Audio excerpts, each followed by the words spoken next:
Et c'est parti pour Smart Bourse, votre double dose quotidienne de marché en direct sur Bismart. Chaque jour à la mi-journée, 12h30, 13h. Et le soir, la grande édition pendant une heure à partir de 18h30. Au sommaire de cette édition de la mi-journée, des marchés en Europe qui digèrent encore un certain nombre de publications. On peut noter les belles réactions de marché après les publications trimestrielles de Société Générale, de Thales ou encore de Legrand dans 3 secteurs différents. Mais 3 titres qui trustent aujourd'hui les meilleures performances au sein du CAC 40. Ce qui n'est d'ailleurs pas suffisant pour donner un élan supplémentaire aux indices boursiers en Europe. De manière générale, on est proche de l'équilibre avec un CAC qui n'avance pas beaucoup à mi-séance, autour de 6336 points actuellement. Vous aurez le résumé complet dans un instant avec Nicolas Pagnès depuis la salle de marché de Bourse Direct. Parmi les rendez-vous du jour, un rendez-vous Banque Centrale qui sera intéressant à suivre, celui de la Banque d'Angleterre en début d'après-midi.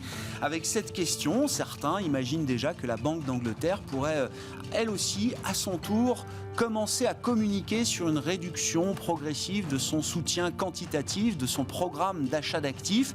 Certaines ont déjà commencé, des banques centrales de second rang, on va dire ça comme ça, le Canada, la Nouvelle-Zélande et peut-être la Banque d'Angleterre. Ce sera à suivre en début d'après-midi tout à l'heure. On parlera de la macro-américaine dans un instant avec Thomas Kosterg, économiste senior en charge de suivre les États-Unis chez Pictet Wealth Management avec le grand rendez-vous de demain, l'emploi américain.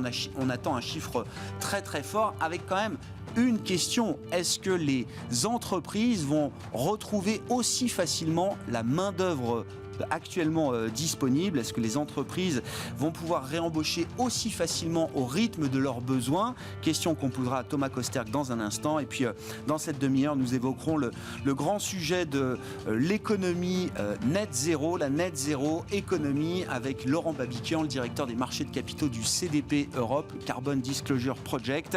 Avec cette question, comment est-ce qu'on va pouvoir résoudre l'équation entre des institutions financières, des établissements de crédit, des banques, pour dire les choses simplement, qui s'engagent à tour de rôle à atteindre l'objectif carbone zéro net à horizon 2030-2050, c'est les objectifs qu'on se vise, et comment faire face à la réalité de terrain, sachant qu'on est loin du compte du côté des entreprises. Une entreprise sur 10 aujourd'hui en Europe est alignée sur la trajectoire 1,5 degré. Laurent Babiquian nous précisera tout ça donc dans cette demi-heure de Smart Bourse en direct jusqu'à 13h.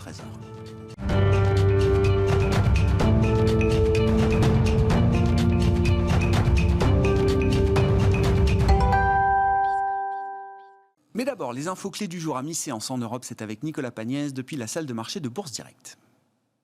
La tendance est hésitante à la mi-journée à la Bourse de Paris après une ouverture dans le vert et alors que les investisseurs ont pu découvrir ce matin les résultats trimestriels de 5 entreprises du CAC 40.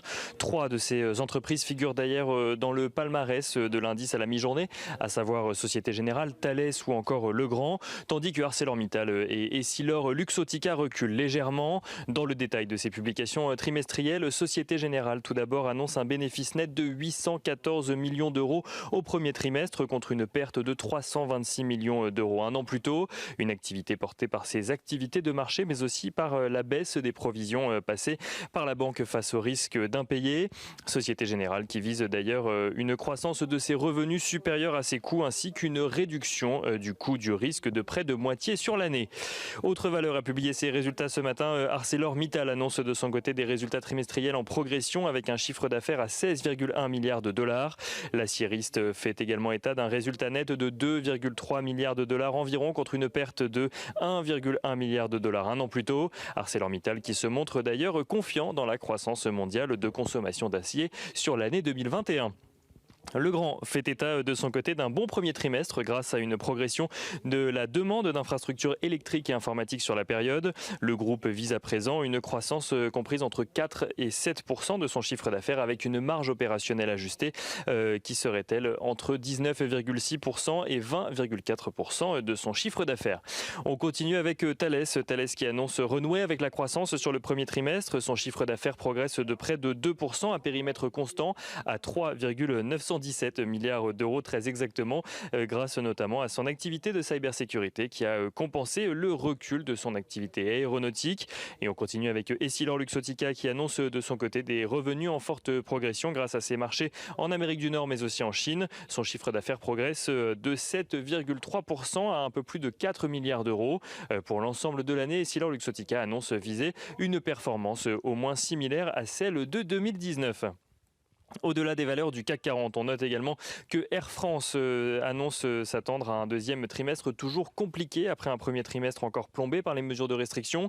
La perte de la compagnie aérienne s'élève à 627 millions d'euros au premier trimestre et devrait, selon le groupe, atteindre le même niveau au deuxième trimestre. Ça, c'était pour les valeurs à suivre aujourd'hui à la Bourse de Paris. Du côté macroéconomique à présent, on note que les investisseurs prendront connaissance de la décision de politique monétaire de la Banque d'Angleterre cet après-midi, alors que l'indice PMI des services au mois d'avril au Royaume-Uni connaît une très forte croissance avec l'allègement des mesures de restriction. Il passe de 56,3 points au mois de mars à 61 points au mois d'avril, une croissance que l'indice n'avait pas connue depuis 7 ans. Et de manière générale, on note que les craintes d'une réduction du soutien de la Fed restent en toile de fond sur les marchés financiers internationaux. Les analystes de Bloomberg estiment en effet que le processus pourrait débuter dès le 4e trimestre de 2021. Une perspective que Janet Yellen, la secrétaire au Trésor américain et ancienne présidente de la Fed, a malgré elle alimentée en estimant lundi qu'une hausse des taux pourrait être nécessaire pour contenir une surchauffe de l'économie avant de faire machine arrière quelques heures plus tard. Il n'en reste pas moins que pour le moment, Jérôme Powell reste sur sa position, à savoir qu'il est trop tôt pour se poser la question actuellement. Nicolas Pagnès en fil rouge avec nous tout au long de la journée sur Bismart depuis la salle de marché de Bourse Direct.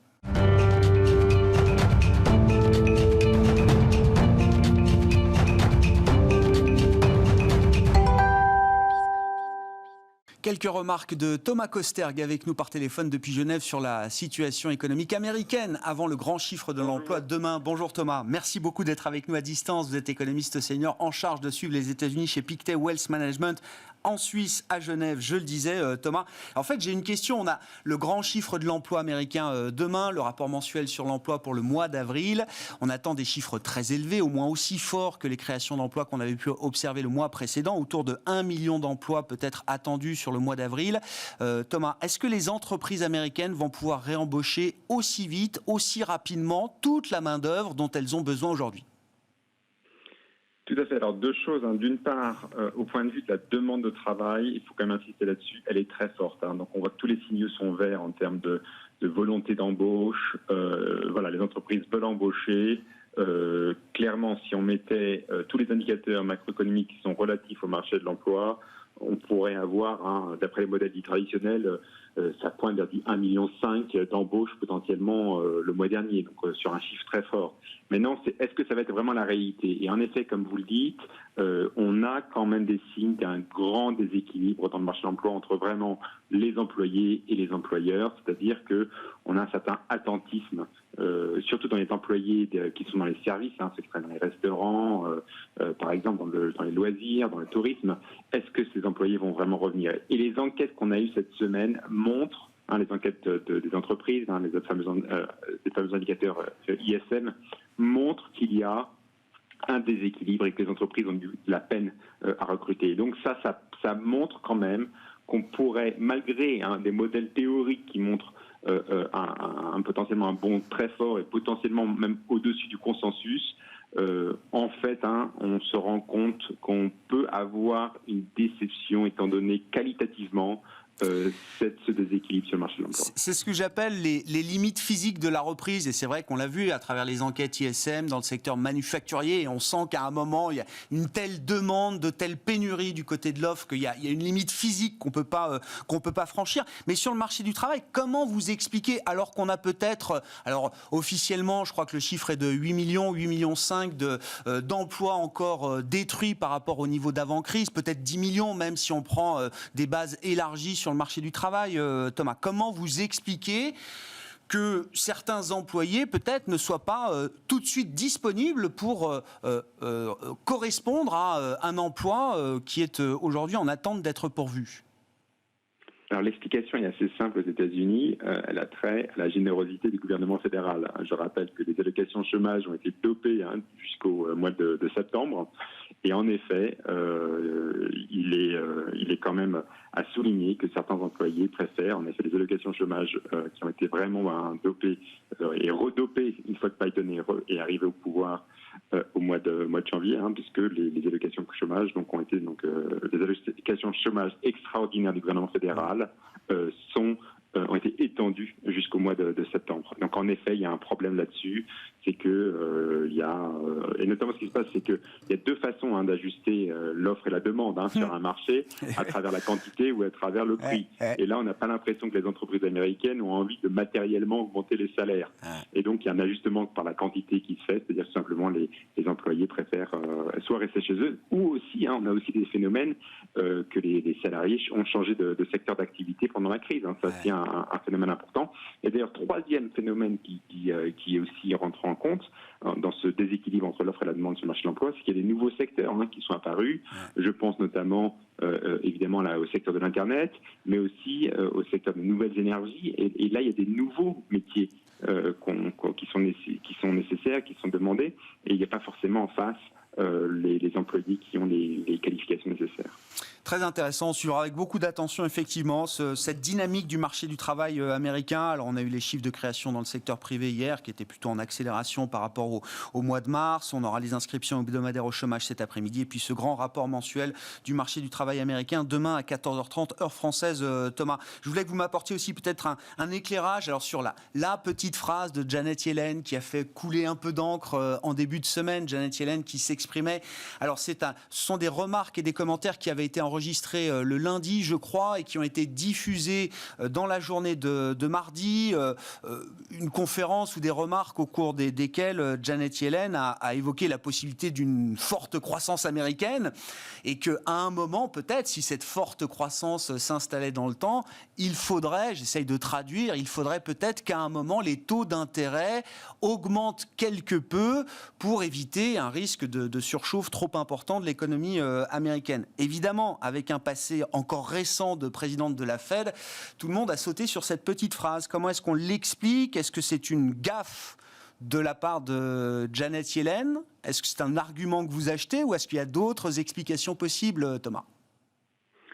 Oui, alors je dirais pas trop dans ces propos, même si en effet, ils ont évidemment sont sujets à beaucoup d'interprétations, surtout qu'il y avait une certaine ambiguïté, puisqu'on ne sait pas si Janet Yellen se faisait référence au taux de marché, les taux d'intérêt long terme dictés par le marché, ou si elle faisait référence au taux de la réserve fédérale, le taux court terme. Elle n'a pas parlé, je crois, dans la version anglaise. Dans la version anglaise, elle ne parle pas des Fed Funds, elle parle des interest rates. Voilà, interest rates, mais de facto, étant donné son ancienne casquette de présidente de la Fed, de facto, il y a les gens ont fait comme un raccourci en disant est-ce que c'était potentiellement un signe que la Fed devrait peut-être resserrer les taux davantage.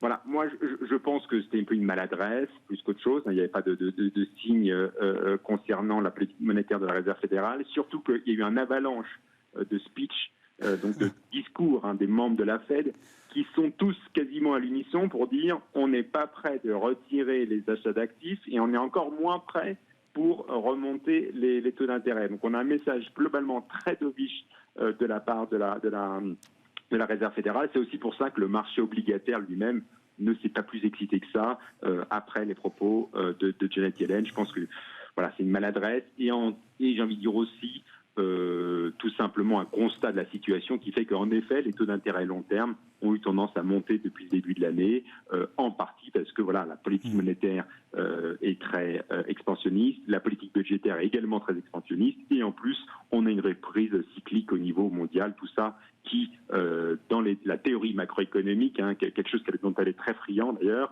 la théorie macroéconomique dit que les taux long terme, en tout cas, doivent monter dans ce contexte.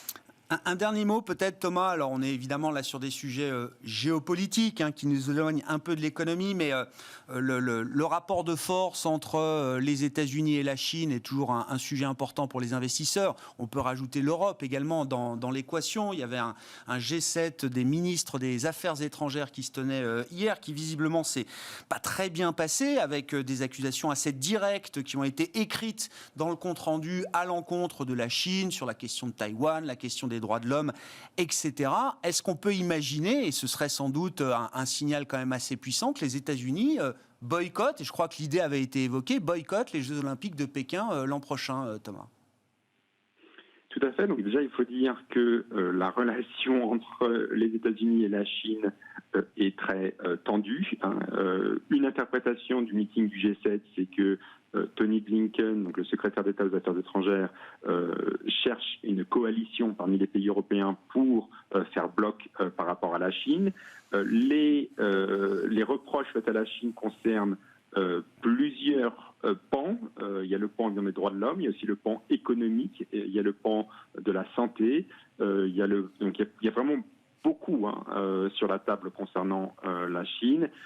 La question des Jeux Olympiques de 2022 est en effet une vraie question, puisque c'est des choses, c'est des thèmes qui courent à Washington. Est-ce que les États-Unis ne devraient pas boycotter ces Jeux Olympiques? Je ne pense pas qu'on ira jusque-là, mais le fait même de poser la question montre à quel point la relation est tendue, et beaucoup d'officiels américains se penchent sur la question, et notamment sur la question de Taïwan, et notamment ces derniers jours, la vraie question c'est quid du support américain à Taïwan, et faut-il clarifier la doctrine par rapport à Taïwan?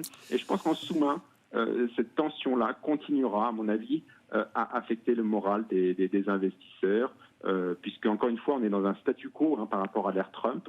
Il n'y a pas d'escalade dans les menaces concrètes, dans les répercussions concrètes, mais il n'y a pas non plus de désescalade. Voilà, les tarifs douaniers sont en place, les contrôles à l'export, notamment sur la technologie, restent en place. Donc on est dans une situation qui reste très tendue. Merci beaucoup Thomas. Merci pour vos commentaires du jour sur la situation américaine. Thomas Kosterg, économiste senior en charge de suivre les États-Unis chez Pictet Wealth Management à Genève.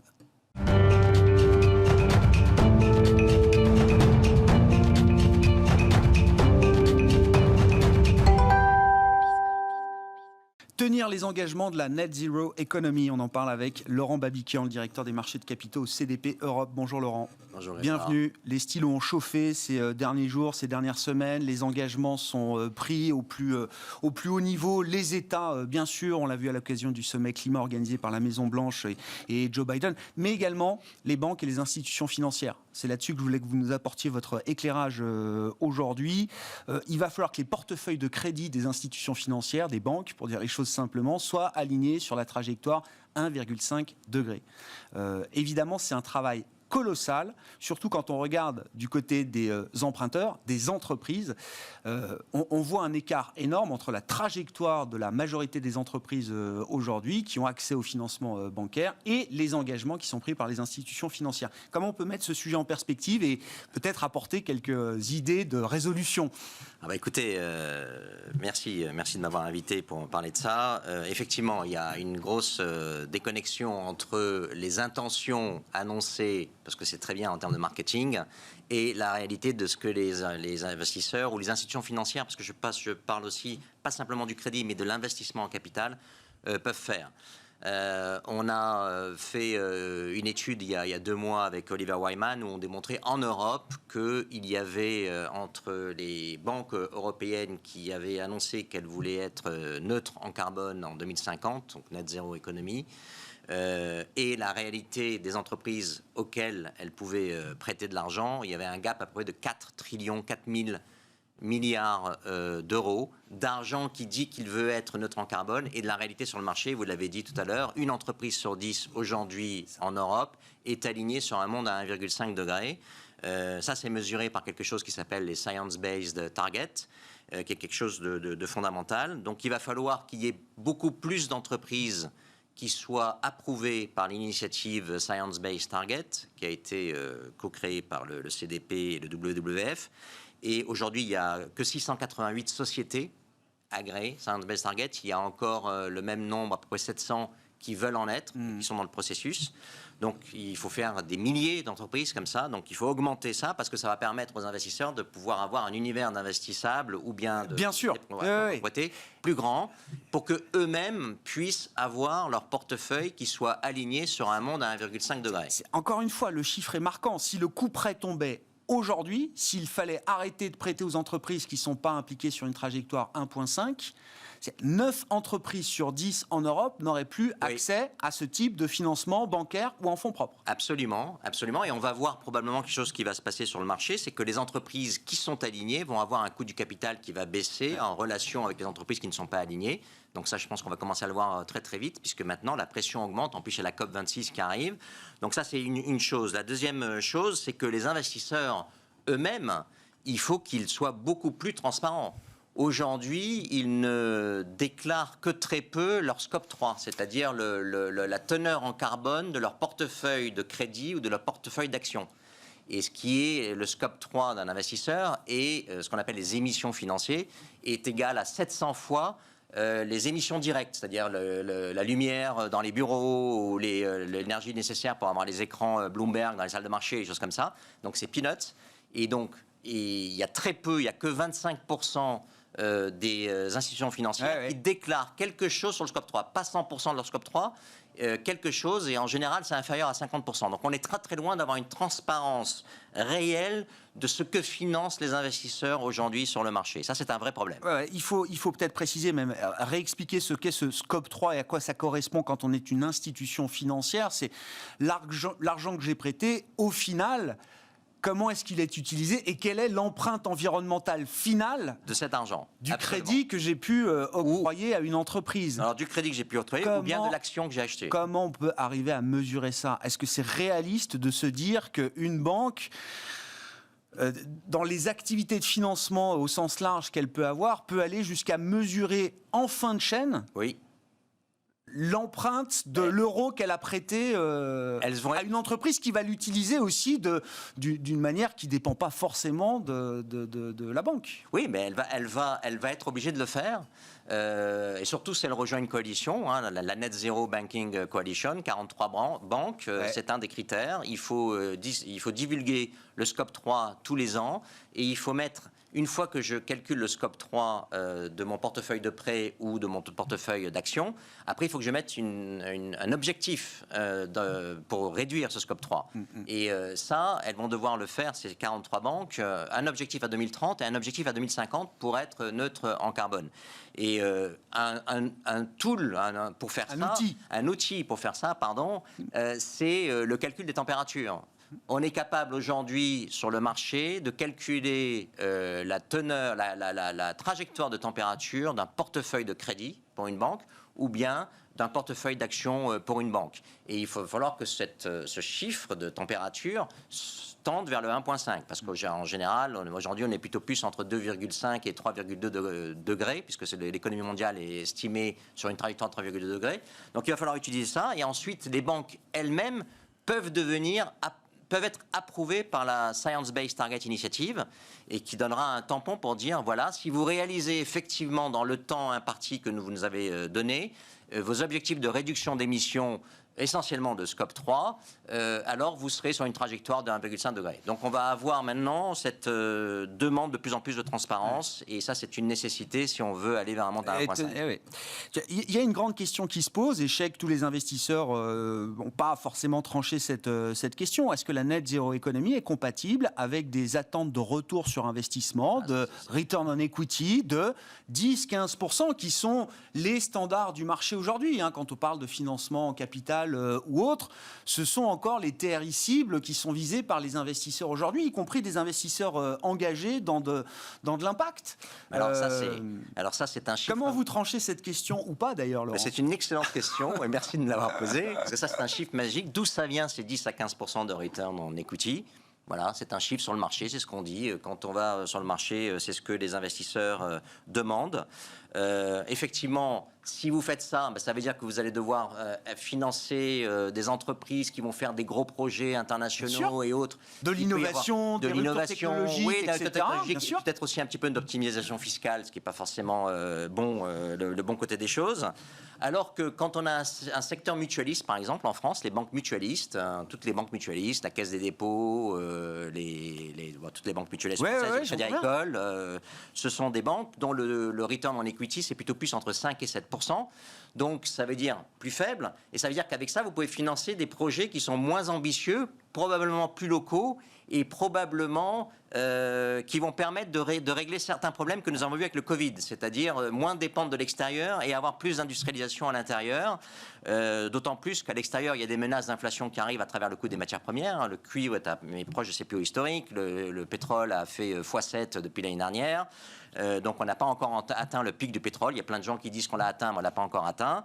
Et donc ça, il va falloir vraiment à un moment donné avoir ça dans un plan national. Ouais. Qu'est-ce qu'on fait à 10, 20 ou 30 ans donc je pense que cette performance financière qui sera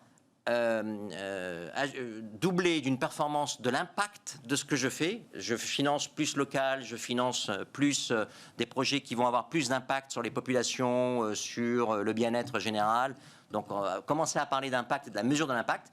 La grande question, ce sera est-ce que les 5 à 7% plus la performance impact, est-ce que c'est supérieur ou inférieur aux 10 à 15% qu'on a quand on va se financer sur le marché? Mais ça, il faudra être capable de le mettre en équivalence de manière très transparente, avec des indicateurs précis qui parleront autant qu'un indicateur financier. Oui, et ça, il y a de plus en plus de gens. L'impact, c'est un mot qui est sur les lèvres de tous les investisseurs. Comment on le mesure? Comment on fait? On travaille dessus maintenant et il faut y aller, il faut avancer dans ce sens-là. Et justement, on va terminer là-dessus, mais parmi tous les outils d'analyse et de mesure que vous proposez au CDP Europe, Laurent Babiquian, il y a alors ce que vous appelez Climetrix, qui est un système de notation justement des fonds ouverts au grand public. Et moi, en tant qu'épargnant investisseur, je vais pouvoir les regarder. Quel est le fonds mieux disant pas juste en termes d'empreinte carbone, ça va bien au-delà. Absolument. La notation que vous mettez en place aujourd'hui est bien plus large que le seul sujet carbone. Absolument, j'ai bien compris. Parce qu'on prend en compte la gestion durable de la ressource en eau et l'impact des entreprises sur la déforestation. Donc on a créé un système qui s'appelle Climetrix, qui est une note holistique qui permet de mesurer l'impact environnemental de 20 000 fonds d'investissement, un tiers du marché. C'est accessible sur un site internet, c'est ouvert au public et ce serait absolument extraordinaire que tous vos auditeurs... Donc c'est cdp.net, hein, c'est ça? C'est gratuit, ouvert au public? Exactement, cdp.net/programme Climetrix, je n'ai pas exactement le... Oui, non, mais cdp.net et on cherche Climetrix. Et là, vous avez... N'importe qui peut avoir accès à cette notation, et les fonds à 5 feuilles, donc c'est remonté par des feuilles, sont les meilleurs fonds. Ce sont les fonds dont on peut dire qu'ils ont clairement commencé à transitionner vers une économie bas carbone, résiliente en eau, et dont l'impact sur les forêts est positif, c'est-à-dire très peu de déforestation. Et donc 5 feuilles à retenir, il faut chercher des fonds à 5 feuilles, il y a à peu près 1200 fonds en ce moment qui ont 5 feuilles sur les 20 000 fonds que nous notons. Et c'est un système de notation qui dépasse, par exemple, l'étage des labels. Ah oui, bien sûr. D'accord. Bien sûr. C'est au-dessus des labels. Les labels, deux entreprises peuvent recevoir un label si elles répondent à un cahier des charges. Ça, c'est bien. Mais je ne sais pas quelle est la meilleure des deux par rapport à un monde à 1,5 degré.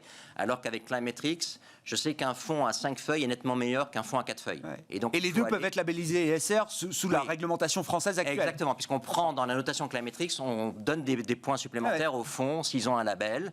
Et j'aurais bien aimé aussi juste mentionner quelque chose. Pour le dernier étage de la fusée par rapport à la net zéro économie, c'est qu'il va falloir calculer le coût des externalités dans le prix des actifs à la bourse. Donc, c'est quoi le coût du charbon? C'est quoi le coût de l'eau? C'est quoi le coût de la biodiversité? C'est quoi le coût de la forêt? Ça fait 20 ans qu'on parle du coût du charbon, du carbone pricing. On ne l'a pas. On a des bourses, mais qui sont à 45 euros. C'est le prix le plus facile à mesurer, d'une certaine manière. Oui, mais il n'y a pas de volonté politique. Il y a des lobbies qui luttent contre ça. Et ça, c'est un problème. Il faut avoir ça pour pouvoir faire une évaluation des prix des actifs à la bourse. 50 € le prix du carbone, ça monte. Oui, mais il faut être à 200 €, 250 €, 300 €, donc ça monte. Et après, le dernier point, si on pouvait calculer d'une vraie bonne manière l'inflation, qui permettrait d'actualiser les flux futurs, les cash flows futurs avec une vraie réalité de ce qu'est l'inflation. On dit qu'il n'y a pas d'inflation alors qu'il y a de l'inflation aujourd'hui, au moins à travers le marché. Non, mais là, c'est un sujet, effectivement.